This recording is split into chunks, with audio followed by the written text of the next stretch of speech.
Everyone, আসসালামু আলাইকুম। সবাই কেমন আছেন? আশা করি ভালো আছেন। আজকে আমি বেড়াতে এসেছি অ্যান্ট্রেস।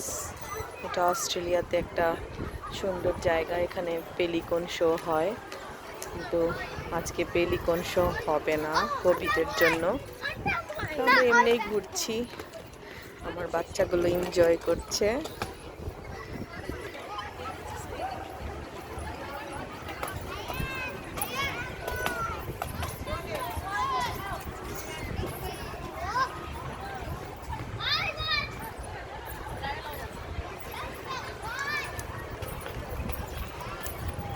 অনেক সুন্দর একটা জায়গা।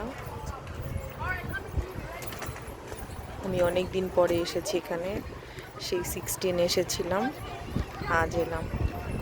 16-এ যখন এসেছিলাম তখন আমার কোনো বেবি ছিল না, আর এখন 2 বেবি নিয়ে আমি এসেছি এখানে। বাবা, ওকে, আল্লাহ হাফেজ।